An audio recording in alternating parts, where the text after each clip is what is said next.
listen to the silence of space. Tonight, we will fall asleep to stories about the space station and those who work there. Just close your eyes and let the voices from NASA take you to the stars.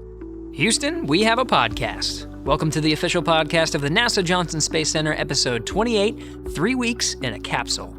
I'm Gary Jordan, and I'll be your host today. So this is the podcast where we bring in the experts, NASA scientists, engineers, astronauts, all to tell you the coolest information about what's going on here at NASA. So today we're talking about what it would be like to live and work in the Orion capsule with Jessica Voss. She's a crew systems engineer here at the NASA Johnson Space Center in Houston, Texas. And we had a great discussion about how astronauts will operate in the Orion capsule for missions that can go up to 3 weeks, like how they'll eat, sleep, exercise, work, and if needed, be prepared for the worst. So with no further delay, let's go light speed and jump right ahead to our talk with Miss Jessica Voss. Enjoy.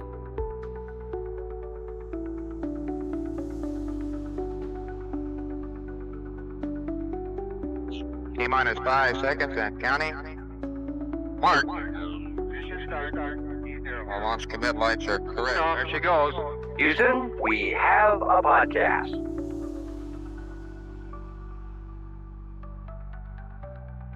So living on Orion is going to be tough. How long are the missions that you're going to be living? If you were to say you're going to live on Orion for blank, what are you planning for? How long of a mission? The longest that we're really thinking, it's designed to do 4 crew for 21 days. The longest that we're really thinking that will really work out is probably in that 15, 16 day range. Huh. Because once you start docking to DSG, you've got facilities there. So you would just basically kind of shut down or close off the Orion and go use your habitat module. The much bigger, spacious, better stuff, right? Yeah. And the same thing, you're going to be on a transport vehicle when you're going that has some sort of a habitat kind of feature to it when you're going to Mars. Right. So the just Orion piece would probably the longest you'd really need to be living in there is it's designed for 21 days. So. Okay. And that 21 days takes into account in case something goes wrong and you need some extra time, or is it just the redundancy aspect of things? Well, it was more like the sizing. Sizing, okay. You can try to squeeze a mission in that's right up to your 21 days, and then you just have no margin for, anything. Yeah. But the size of all of the consumables and how much, CO2 scrubbing and how much water you need and stuff, it's for 4 crew for 21 days. Okay. So then more likely it'll be like the 16-day thing. Cool. So today let's talk about just Orion, living on it, and what that's going to look like. Like you said, the 21-day mission profile, it can support someone for 21 days and what that's going to look like if you were to live there for, up to that much, but probably, like you said, shorter, 16 days. So let's start with Orion, what is it? Because we talked with Najud Moranci about this in a previous episode, but for those who didn't listen to it, let's talk about, what is Orion? What's the shape of it? If you were living in it, what's this house look like? Okay, so basically volume-wise, you're talking about maybe like a double minivan, So if you take the size of a minivan, if you've ever been on a road trip, you try to squeeze 4 or 6 people in a minivan, it can be kind of tight. But if you double that volume, that's kind of what we're talking about. It's about 300 cubic feet of space. We are talking about putting 4 people in. And the shape is very similar to what you saw in the Apollo days in terms of that cone capsule, right? Physics kind of dictates that in terms of how, when you're coming back from deep space, there's a lot of energy that needs to be released through the atmosphere, and that particular blunt body shape does that really well. So you've got that, the wide bottom with the skinnier top makes it look like a little cone. So very similar to that. Yeah. Okay, cool. But sounds like you said double minivan for 4 people. That's more space than I would think. Yeah, and what's even better about it is the fact that you've got all of the volume to work with once you're in microgravity. That's so right. You don't just have the floor space, or you now have this really truly 3D space to do whatever you need to do in. So it's not just the 4 people in a double minivan in their seats and rocking around on the bottom of the car. Or being strapped in their seats. It's truly floating within that space. So Okay, so you got this double minivan sort of space. How about the lay of the land? I'm imagining the one in Building 9, the mock-up of it. Once you enter through that hatch, what are you looking at? Like, where are the seats? Where are the screens? Where's all that stuff? Yeah, so we are fortunate enough to have a full-scale Orion mock-up here in Building 9 at Johnson Space Center. Cool. In the space vehicle mock-up facility, it's like a big playground for spacecraft.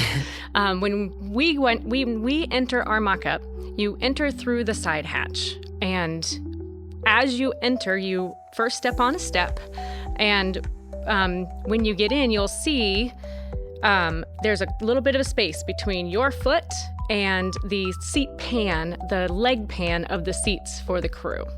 And there are 4 of those seats aligned 2 and 2. So 2 of them they don't stack, like lay on top of each other like bunk beds. It's not like that, but they're aligned 2 and 2 in like rows to your left. Okay. If the crew were laying in their seats, to see you as you come into the side hatch, they would need to turn their heads to the right. Okay. So their the first, feet the first thing you see are their feet, and their heads are kind of towards the wall. Right. Okay. Yep. So their legs are kind of oriented towards the center of the spacecraft, and their heads are toward the outside, and that's so that their heads can line up pretty much directly underneath the displays and controls, as well as the windows. Oh. So without moving their head a whole lot, they have visibility to look out the windows for orientation during, dynamic phases of flight and understanding where they are relative to the stars through the window. And then they also have all of the information that they need to execute those maneuvers on the displays and controls right in front of them. It also is a real interesting thing about that design of the seats. They don't have to do a whole lot of manipulation. Like if you think about, why don't we do really super fancy touch screens? Well, if you're in a vibration environment, like during launch, your hands are really heavy, actually, and your fingers are going to be moving around if you unstrap them from that seat and then try to go touch the screen. So they much prefer, of course, the switches and the dials and the buttons, which we have on the outer edges of our displays and controls.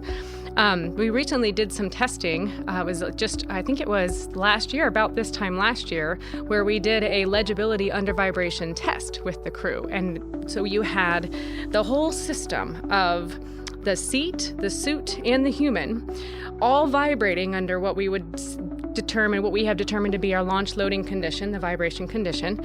And then they have to tell us, basically, are they able to read the screen and execute what they're supposed to be doing based on those commands under the vibration condition. So the whole point is that they're able to do what they need to be doing under all the dynamic phases of flight.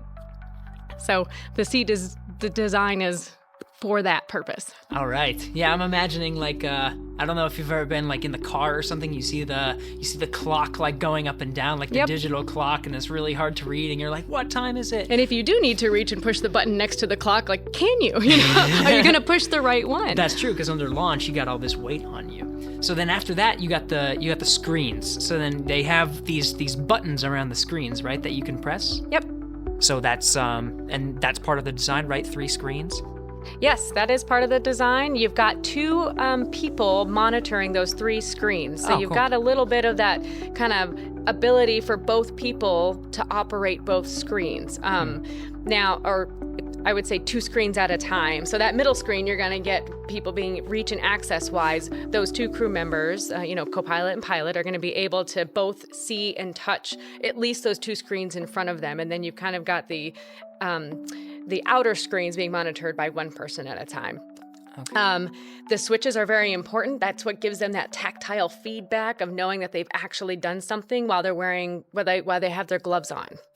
So it's easy for us, with the fancy iPhones, to just really gently feel a tap on the home screen button, right? But that's not the same when you've got layers of a suit going around your hands, right? So for them to know that they indeed have actuated something, that they really like that switch feel. And so there are specific designs around how those switches feel to the crew member, and to make sure that they know that they have, in fact, actuated what they were supposed to actuate. Yeah, it's the space version of responsive design for like as if your phone, but a lot of other things to consider. Yep. Awesome.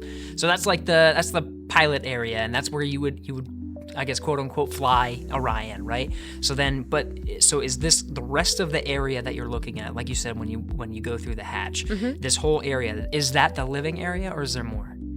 So there is space that's back behind their heads, and we call that the ECLS wall. ECLS is Environmental Control and Life Support. So there's like a wall back there that houses all of that equipment, and then in front of that is a bunch of stowage, a bunch of webbing kind of material that you kind of carabiner hook to different D-rings and places to kind of stow stuff in and kind of keep it stowed back there.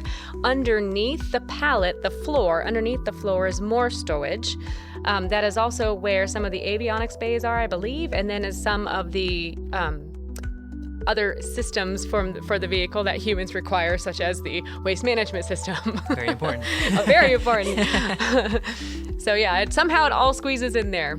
Okay, and that's really what Orion is trying to get, like this camper that you're gonna be living in for 20 or 16, 21 days, whatever, and just squeeze all this stuff in that you need for all of that stuff, knowing that it's not like you can stop at a convenience store or gas station along the way to pick anything. Exactly. In fact, as I speak to you this afternoon, there's a team of engineers at one of the off-site mock-up facilities that are doing a stowage evaluation. So they're literally right now playing that 3D game of Tetris and trying to figure out where all this mass and stuff is going to go. Because you also have to think about the CG of the vehicle, both on launch and on landing. It's got to be very specific. So things have to be put in certain places. And then there's also another very good consideration or important consideration, and that is with respect to reach and access.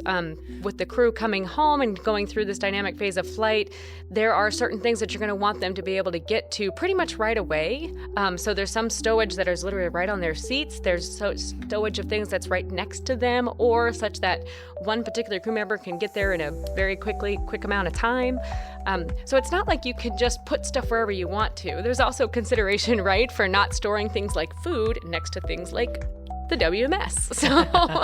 So it gets tricky. And so they redo these evaluations as the designs for all of this equipment, crew equipment, matures. All right. Yeah, I'm gonna have to get some tips from you for my dad, because to how to pack a camper for a camping trip to make it the most efficient way possible. He can definitely appreciate that, because he's an expert packer, but not compared to an Orion Crew Systems engineer. Yeah, these guys have got it down, I'm telling you. Wow. All right. So obviously, you're maximizing the limited space that you have and thinking about every component, about where things are stored and where things are.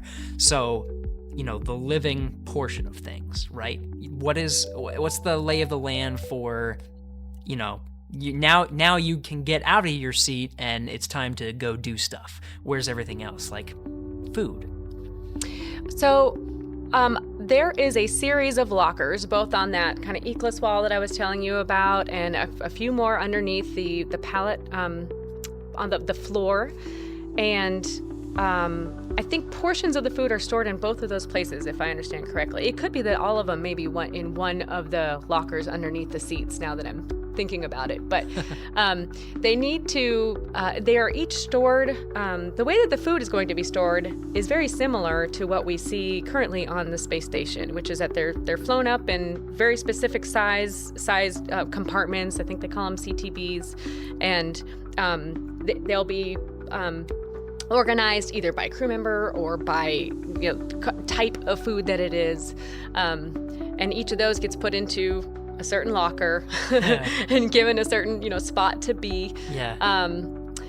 That's the same for a lot of the equipment. Actually, it's all going to be in a particular locker. There's a few different sizes of lockers and a few different kind of orientations, but it's all stowed away. I think more interestingly, there is the exercise device. And the exercise device is this neat little box that is going to serve as the step to the side hatch as well. So in zero gravity, of course, you don't need a step, right, to do anything with the side hatch. You're not using the side hatch. You really don't want that hatch to open on orbit. But on landing, when the crew's somewhat deconditioned after having been in microgravity for 16 to 21 days, they might need a step to get up and over that edge. So the idea is that this box that's taking up space serves two functions. It's going to be the step to allow the crew to get in and out, and the recovery crew as well, and it's the exercise device. And right now, the exercise device is planned to be, it's kind of cool because it doesn't require any power. It's just a flywheel-based device that's got some smart settings to it that allow the crew to execute different prescriptions that the ACERs give them. That's the Astronaut Strength and Conditioning Rehabilitation Specialists, I think. Gotta have the an acronym. ACERs. Yeah. They provide the exercise prescriptions, and that one box alone will allow the crew members to get at least 30 minutes of exercise activity that will challenge their cardiovascular systems and their musculoskeletal systems as required. So, all right. Yeah. So a little tiny box, and it's kind of like I'm imagining a rowing machine, right, that you would see in the gym, kind of like that, but obviously more advanced, so it can do aerobic and resistive exercise, meet all the needs that you need. Right. Because Space Station right now has the advanced resistive exercise device, Absolutely. which is like a big weightlifting machine. You don't have room for that. No, we ain't got no room for that. And it's got a treadmill. I mean, from what Najut said, you could potentially stand up, right? If you were to, touch the base, there's enough room where you can stand up straight. Yes, you can. I believe, I know I can, but I'm only 5'3". Oh, okay. So I don't know that I believe the crew module is sized for, I think, up to a 6'4" individual, if I'm correct. So yeah, you don't have to be particularly short. You will, there is limits to which seat we can put you in if you are on that taller edge. And I do believe that I think somebody at least up to 6 foot would be able to, like Najut said, stand in the center of the capsule. Wow. But you're right, when you're rowing, you're still going to get into a standing stature position, but in zero gravity, we're going to have you do it through the center of the spacecraft. So you're not going up to the tip of the cone. You're not right? going up. You're not going up to where the docking hatch is on the top at the tip. You're going to the other side of the spacecraft. So you're starting at the side hatch, right underneath the side hatch, and you're extending your body long out to the other side of the spacecraft. Okay. So so that takes up a decent amount of real estate, right? That's It sure does. Working out real estate. And where is everyone else while someone is working out? I guess they're all in the same room, right? They absolutely are. And it's funny because when you think about how much time is really going to be spent each day, when you have 4 crew members doing at least 30 minutes each, we're talking a couple hours that person is going to be basically occupying a good chunk of the space while they exercise, and everyone else is going to have to be kind of staying out of the way, right? Yeah. So it's going to be interesting. Plus the noise. I'm thinking of a rowing machine, right? So plus the noise of ramp. Oh yeah, For absolutely. hours. That's a good topic actually, because there are several acoustic requirements imposed on every system that goes into the cabin for just that reason.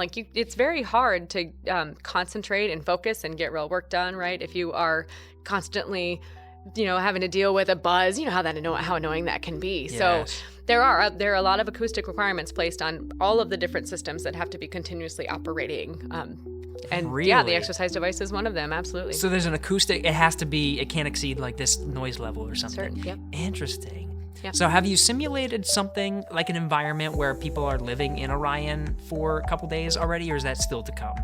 So you can understand the acoustic environment and say, hey, that's annoying, or something like that. So there has not been, to my knowledge, any day in the life of type of tests specific to the Orion capsule. However, there have been a series of analog tests being done in terms of the isolated environment. Mm-hmm. So right here at Johnson Space Center, the Human Research Program owns the HERA, which is the Human Exploration Research Analog. Yeah. And they do study how humans behave in isolation and the effects on team dynamics, and they try to stress them out a little bit, right? And try to see how they can improve on the team dynamics, basically. It's very BHP, behavioral health and performance oriented, not as much as hey, what is the Orion design adequate or sufficient. We haven't gotten to that point with the Orion design yet in terms of verification and validation. We will with EM1 and EM2. We've got sensors on the EM1 mission, but uses the Orion capsule that will measure acoustics and radiation and all that good stuff.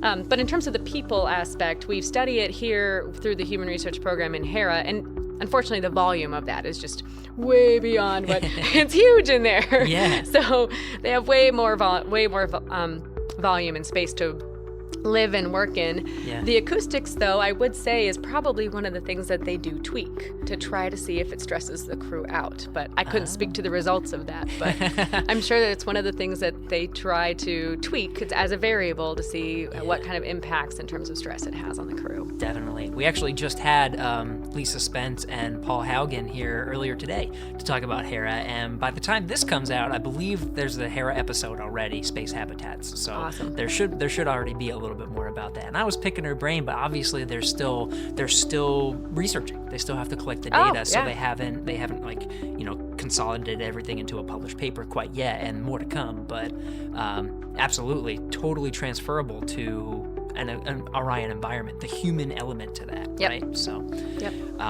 what other sorts of living systems are on Orion? I guess. Well, okay, I'll lead you in the right direction for example, environmental, right? So, to live, you have to, you're in space, but it's got to be a certain temperature, right? You got to have oxygen and carbon dioxide removal and stuff like that. Yeah, those humans are rather picky, right? Like we take an exact, just so much of a temperature swing or a pressure swing, and we just get uncomfortable really fast. So there's a comfort in it and survival, right?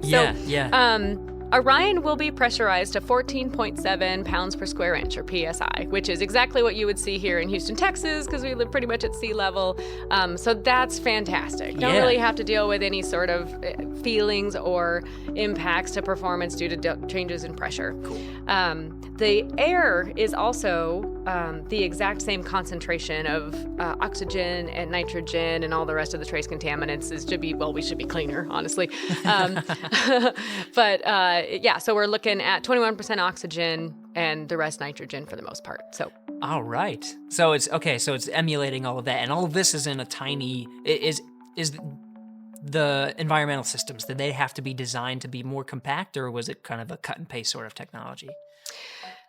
Great question. So I believe that what we are flying on Orion is a fairly new and more compact system.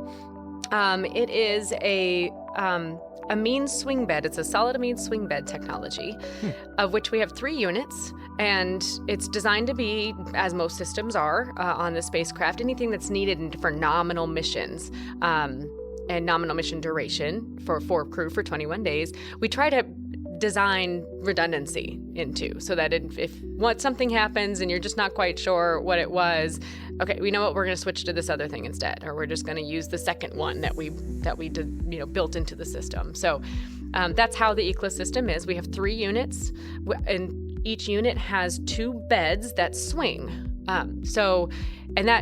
The purpose of the solid amine is to basically remove the CO2 from the air. There's other kinds of filters within that system that'll take out other types of contaminants, but the main thing that we really worry about from a human health perspective and human performance perspective is that CO2. So it'll take out the CO2. It basically attaches. It's solid amine is really sticky. It likes the CO2, and then when we flip the bed and expose it to vacuum, all of it goes away. So once the bed is full, you turn around, expose it to vacuum. I think it's like 20 minutes or something max, and then you flip it around again. And we have 3 different units that do that same process. All right.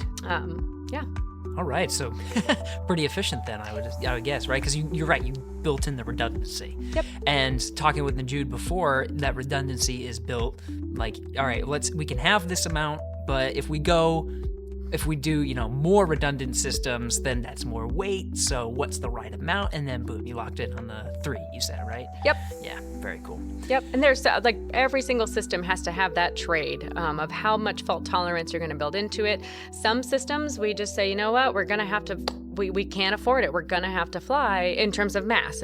We don't have the spare mass for this one versus this other more important one that we need the mass for. So we are going to decide to control it via operational controls in flight instead. Just make sure that we only operate it for this much time, or we only use it for this much. And you can, those are some of the other ways that you can manage the resources and the consumables that you don't have extra of, right? Yeah. And power is like that quite a bit. It's the same way on the space station right now. Like you have to know exactly what you're plugging into and how long you're plugging into it, because you could short something else out over here, Ooh, yeah. So I guess Orion has power constraints too, right? Yes. Is it going to be solar powered? yes. Okay, very cool. So how is the solar panels now? Because I've seen various pictures in the past of, you got the ones that are more circular and ones that are more like an X. So We're the X. We're the X now? Yeah. Cool. I like that one. Yeah, we are the X. We've got 4. Sweet. That kind of do the pretty unfolding thing. All right. So yeah, but they extend out fairly long. I don't know the exact numbers, but yeah. Okay, and it'll be solar powered and okay, very cool. So another big one that I know about is, and you were talking about all the important stuff being around, the waste management, right? So you're going to be on there in the one room with 4 people for quite some time. So how is the bathroom situation? Tiny. It is a very tiny, like smaller than a telephone booth, like closet thing. All right. It is very tiny, and it's really funny too, because I believe as it's oriented right now, just because you only have so much room in the spacecraft, right? I think the exercise device sits right above the door for the WS. So you may have to interrupt somebody's exercise session to go in, and then interrupt it again to get out. So but that's what it's like when you're camping and living in a camper.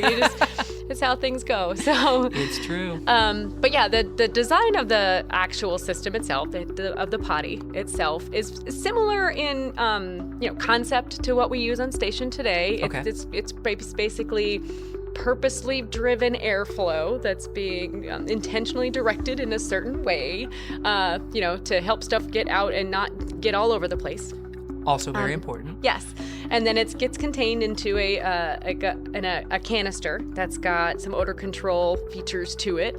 And then once that canister gets full, it can be sealed and closed off, and then you stick a brand new one in. And so, all right, it's kind of a fancy bucket with a hose on the end of it, and some odor control features. Hey, that's going to come in handy because that's right next to the exercise too. Yes, so that whole I know. area, I know I would hang out at the other side if I was at Orion for the most part, for sure. But yeah, in general, I'm not sure that there's a whole lot of privacy going to be offered on this vehicle. I mean, of course, they will.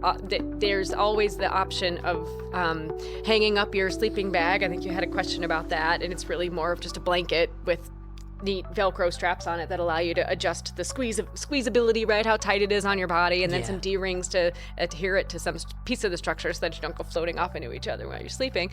But there is the option of hanging that up, putting the D-ring up or getting it unfolded and sticking out so that you want to be behind it. But I can't imagine that with 21 days of taking that much time and energy to make sure that you get, behind your little curtain. I don't know.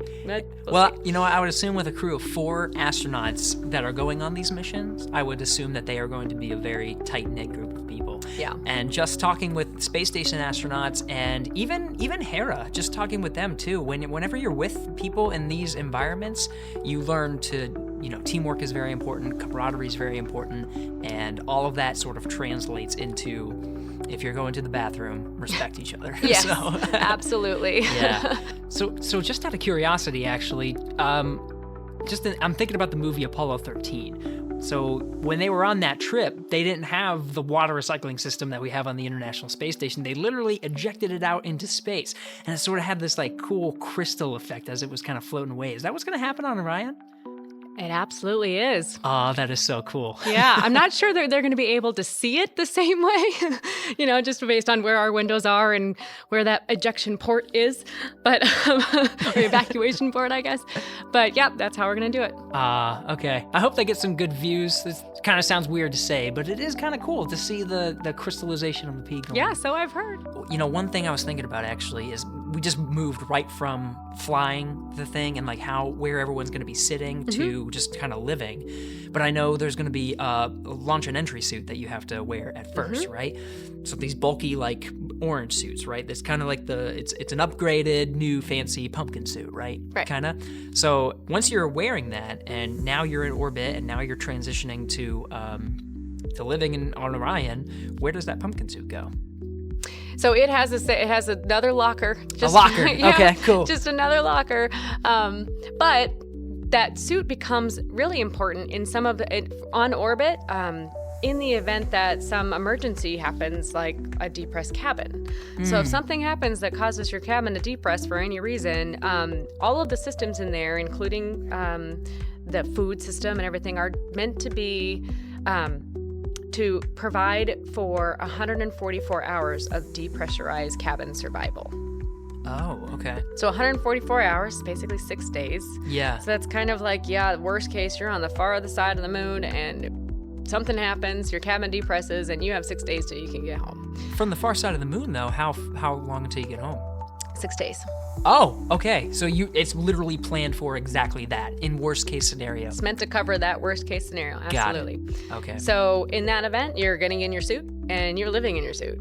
So that suit also has some unique features to it that the pumpkin suits from the Space Shuttle program did not have. Oh, okay. That would allow for, the collection and mitigation of human waste. Wow. Yeah. Yeah, because that's 6 days worth of living, right? Yeah. It's also going to allow you to take in some calories and some water.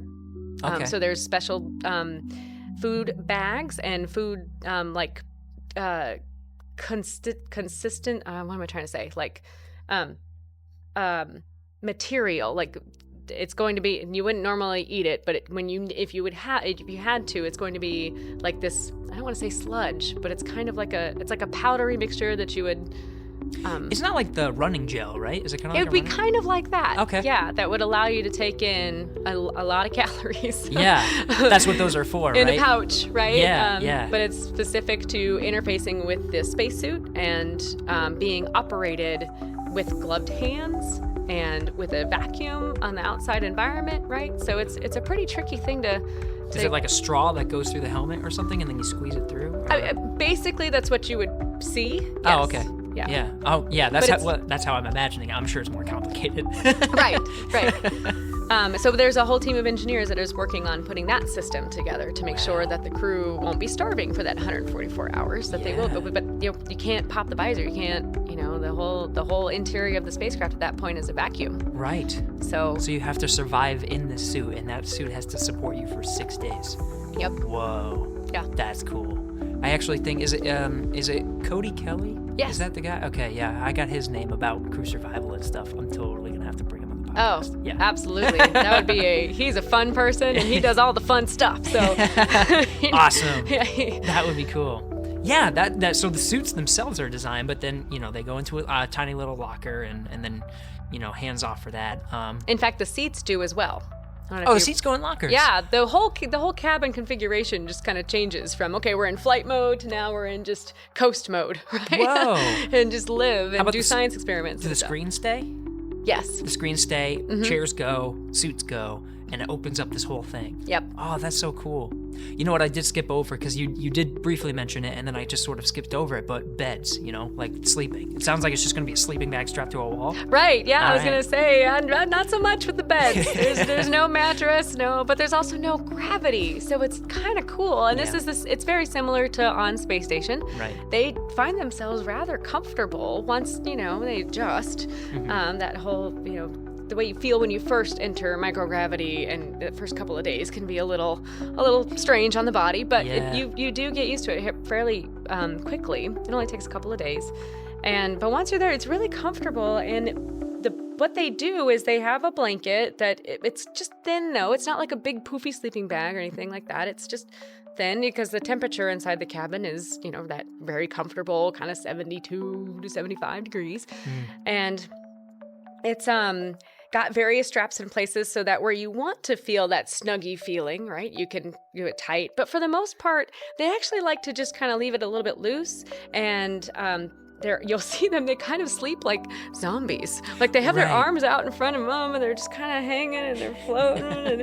And It's funny because the station sleeping, quote unquote, sleeping bags they've got all of this straps and this and that to make sure your head doesn't go bobbling around, and so you can hook yourself to the wall and you can get it super tight if you want, and it just seems like none of that gets used. They just floating there feels nice. You know? If you can imagine if you just kind of let your body just float in a pool. Oh yeah, that's a good feeling. That's a good feeling. Yeah, so they're just like, all right, I'm going to sleep now.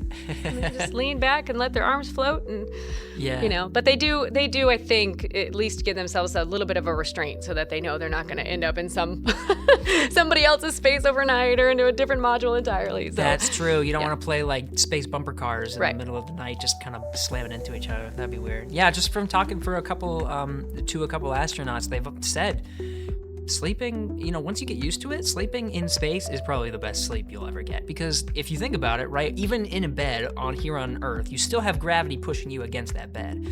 In space, you have and it's pushing that weight of the blanket on you too, which is so comforting. Oh, right? that is comforting, yeah. But just nothing pressing on you, that's got to be a fantastic feeling. Yeah, I bet you should. Yeah. Just out of curiosity, for the way the mission is designed for Orion missions. Would it be kind of lights out, crew go to sleep all at the same time, or are they going to be shifting?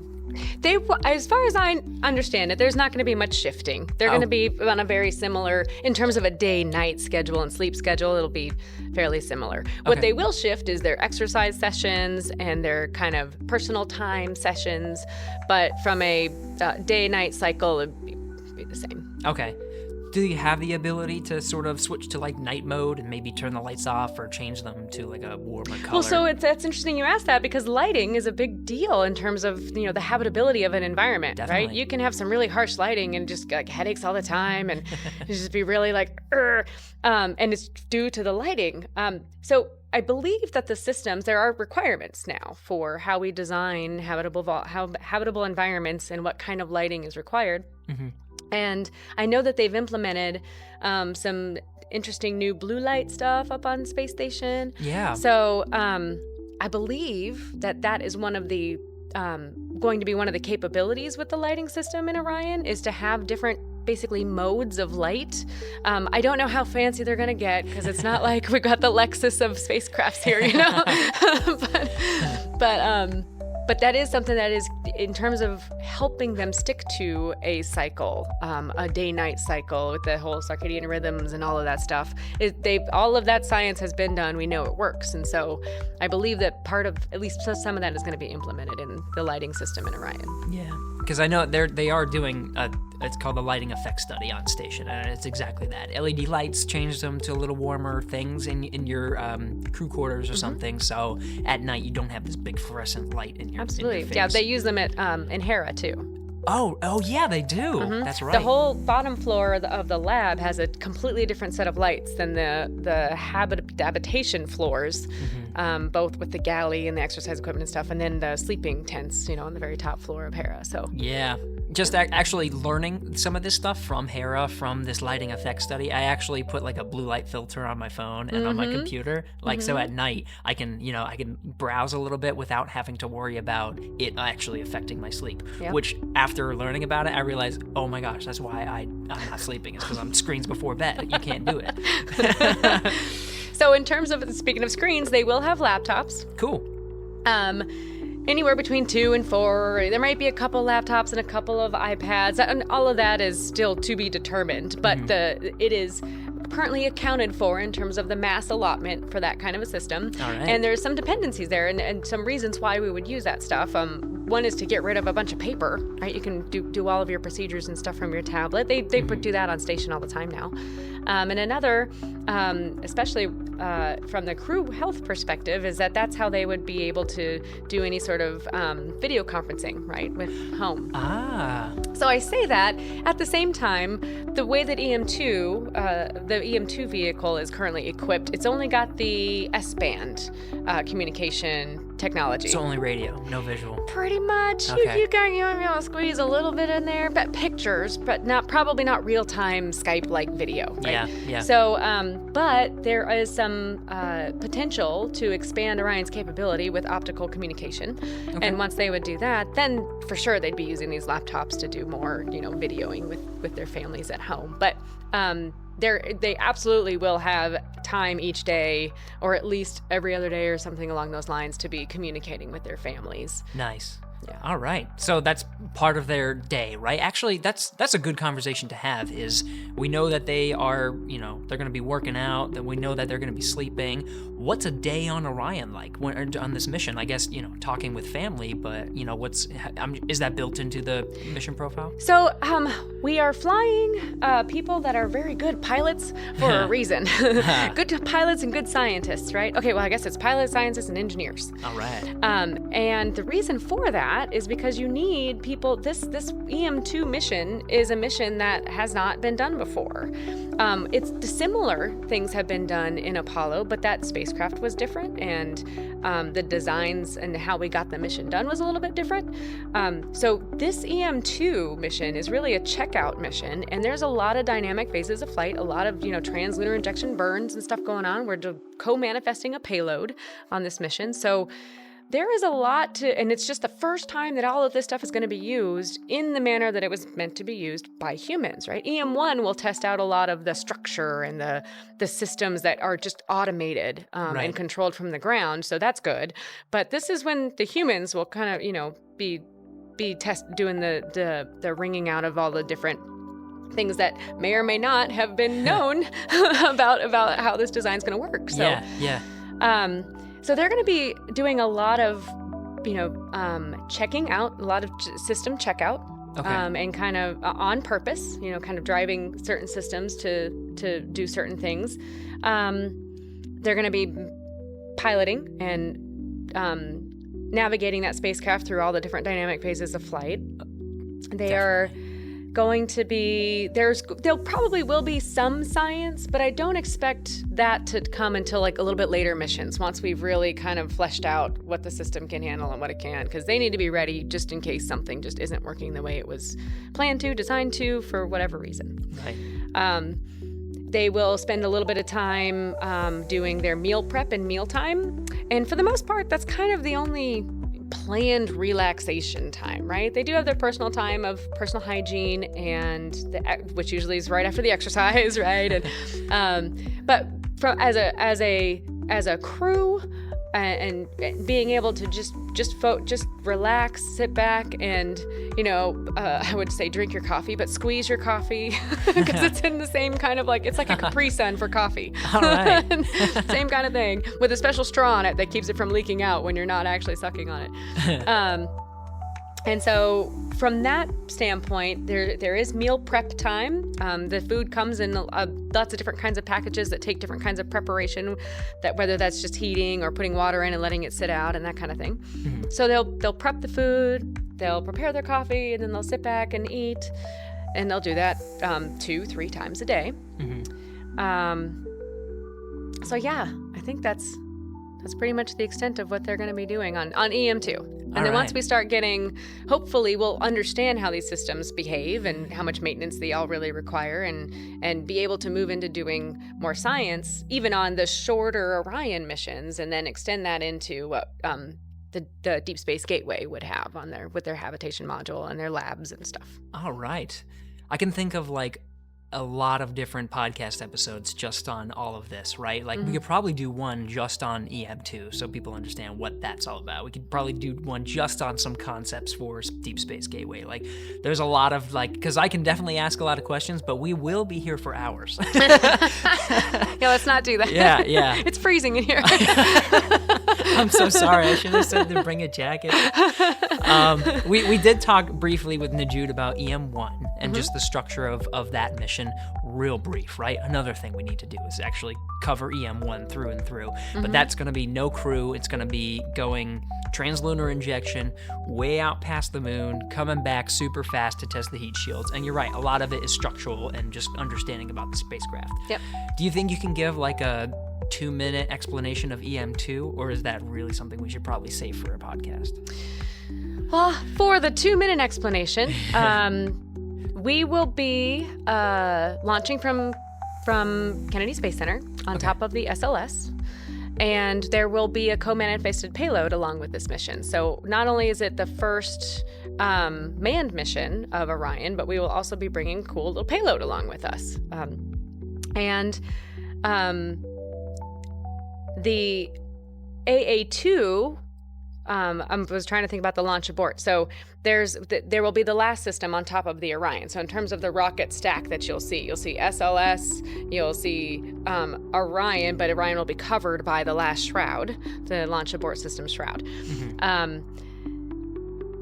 But the test of that system is actually coming up before EM1. So that'll be really exciting to see. Yeah.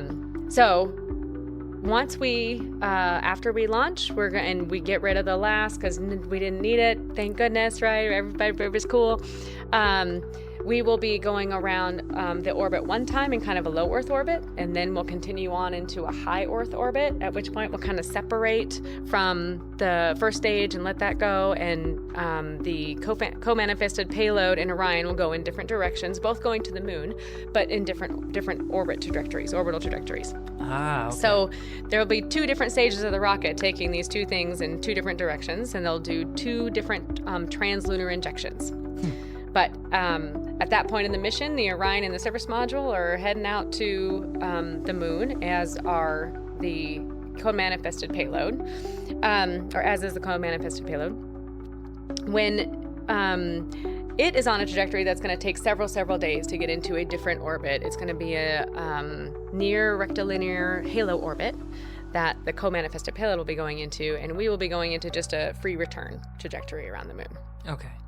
All right. And that is expected from the Orion perspective. It takes about 10 to 12 days to do that mission. Okay, 10 to 12, and that's when we're getting to the Orion can last for 21 days, but this is more of a 10 to 12 sort of deal. Yep. Okay. So the co-manifested payload, that stays there, right? It doesn't come back? It does not come back. But the people definitely do, right? Yes. Yeah. Exactly. Cool. So yeah, the co-manifested payload will be staying in that NRHO orbit around the moon, kind of that polar orbit. It looks that way. And but we'll be coming back. Cool. All right. So there's a whole suite of landing and recovery systems as well that allow us to retrieve the capsule once it lands. It allows us to survive re-entry and then get to the capsule and recover it. Yeah, so landing and recovery, is that like what's included in that package? Is that the parachutes, or am I thinking of something else? Yeah, like everything that we need on that heat shield, the parachutes. There's a system called the command module uprighting system, that is, or the crew module uprighting system, not Apollo. And it is what will make sure that we are able to upright the vehicle should it land with its docking hatch side down in the water. We don't want it, that's not the proper orientation, right? That would have the crew hanging in a funny position in their seats. So we want it to flip back over on its own. So those come out and inflate. Those are those big orange, balloon things that you see on the top of the capsule. We used them in EFT1. Yes. I know what you're talking about. They look like big puffy life jackets, sort of, I guess. Yep. Yeah, cool. And there's a series of parachutes that go to that. I think there's 11 total parachutes when you think about all the drogues and then the mains. So, that's a whole system in and of itself. Just like the abort system protects you from anything that might go wrong on the pad. Yeah. And then we also have a service module abort capability, which is should anything go wrong when you're made it to orbit, but you're something happened that you're not able to complete the entire mission, but you don't have to lose the crew. You can just abort to an Earth orbit and then come back in, intentionally from that orbit instead of having gone all the way out to the moon and back. So lots of orbit capability, a lot of capability for keeping the crew alive. In fact, you've got that launch abort capability, you've got the system, service module abort capability. You've got the 144-hour survival scenario, right? So with it, when the crew is in their suits. Yes. And then you also have, should you land just something off nominal, the cabin is required to provide the crew with a habitable environment for up to 24 hours. So that would be a not very fun 24 hours, I can tell you right now. You're going to feel sick just from having gone through what you went through, let alone bobbing and rocking on the ocean. Yes. Depending on where you landed, that might be kind of a warm cabin, not a whole lot of cooling available for that whole time. There is ventilation. You open up what's called a snorkel fan and you will get airflow. But yeah, it's going to be, but the point is that they're not going to they will be able to stay alive and be kept safe on the ocean for up to 24 hours. All right. A lot of things to think about for worst case scenario, but it seems like you got it like covered all along the way. Right? You got launch abort, you got crew survival within the suits, you got this whole waving in the ocean, but still able to, figure it out, even if the capsule lands upside down, flipping it up like right side up. So yeah, that is basically what human spaceflight is all about. Like, in order to bring back, that experience that they have and to be able to use that knowledge and expertise during the mission, you got to keep them alive and you got to keep them performing well. So all of that goes into, making sure that those are national assets at that point, right? All of our astronauts that go and get all this knowledge. The human in the human space flight is definitely the most important. For sure. Awesome. Well, Jessica, thank you so much for coming on the podcast. That was an awesome description of, I felt like I was there. I felt like I was living in Orion. I felt like I was slurping on those things through the suit. I didn't want to, but I felt it. But yeah, no, that was really awesome. We're definitely, and I thought of so many different more podcast episodes that we can do, just covering all of these different things, because this was just like a high level, like, even just, going through the intricate details of living on Orion. There's still so much more to talk about. So definitely looking forward to another podcast. Thanks so much for coming on. Maybe one more time. We'll probably have to have you another time. All right. Thank you so much. Yeah, cool.